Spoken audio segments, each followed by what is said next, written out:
Do you know where Drogon took Daenerys after her death? Oh, my sweet summer child.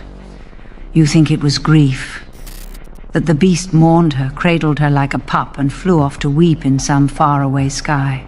How touching, how utterly naive. No, that dragon didn't fly off to die in legend. He had purpose, and purpose, as I've told many a fool before their end, is the sharpest blade of all. Drogon didn't disappear, he departed past the lands of men, past spires and swords and squabbling little lords clawing at thrones like children fight over toys. He flew where no banners fly, where maps end and whispers begin, to lands where magic still lives, not in stories but in stone and blood. Where dragons once danced freely across skies untouched by ravens or ravens' lies. And he took her there, Daenerys Stormborn, mother of dragons, breaker of chains, queen of ash and bone, not to bury her, to bring her back, because her story was not over. It had only paused. You think death ends a Targaryen? Death couldn't even keep Jon Snow. A bastard with a brooding stare and a talent for doing the right thing at exactly the wrong moment.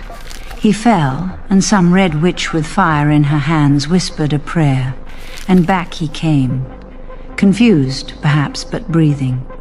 And Daenerys? You think her fire went out for good? The last of the dragon queens? Don't be ridiculous. Magic doesn't care for bloodlines. But fire remembers. And fire repays its debts. Drogon didn't burn the Iron Throne because he was heartbroken. He burned it because it was never meant for her. That throne, forged in conquest and cruelty, was a cage, a mockery of rule. 1,000 swords melted into one symbol of everything Daenerys had vowed to destroy. She didn't die because she went mad. She died because she dared to win. That's the part no one likes to say aloud. She won. And men cannot stomach a woman who wins without needing them, so they rewrote her. In the eyes of history, and the eyes of that brooding fool who put a knife through her heart, she became mad. A tyrant, a threat. How convenient. But fire does not forget. And Drogon remembered who she was before the world told her what to become. He carried her beyond death, to where magic and madness still dance as lovers. You don't believe me? Then you've forgotten who the Targaryens truly are.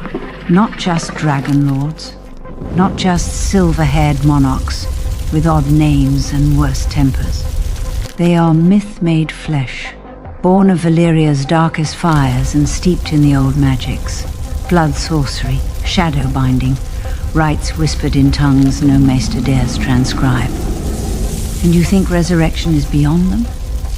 Please, the Red Priests revere fire as divine. The children of the forest whisper of rivers that turn back time. Even the maesters, with their chains and skepticism, admit that something lingers in the east, past Arshai, past logic. That is where Drogon flew, where they could unmake what was done, where fire and will might bend death itself. Not out of love. Dragons don't love the way we do.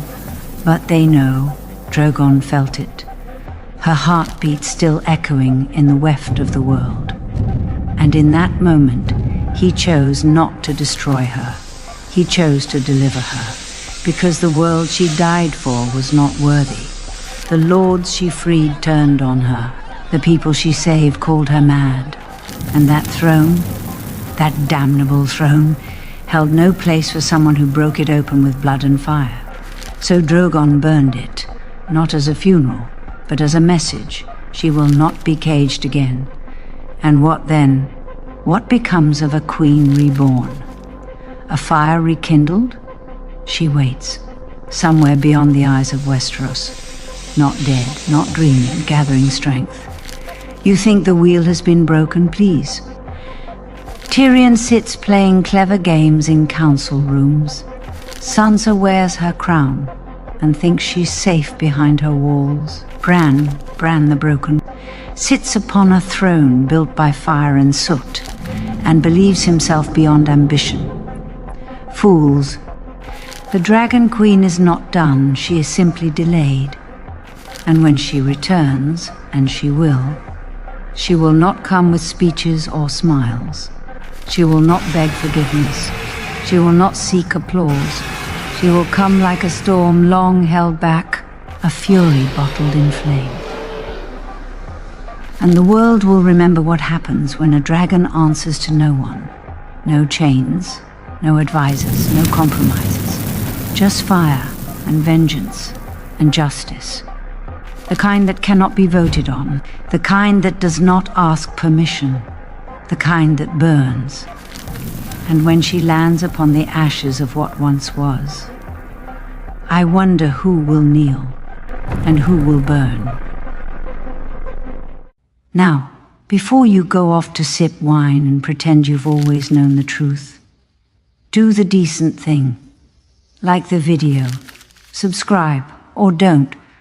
Some fools never learn until fire's at their door. But if you have any sense, and I do hope you do, click that button. It costs you nothing and might save your soul when the dragons return. Tell them Lady Olenna sent you.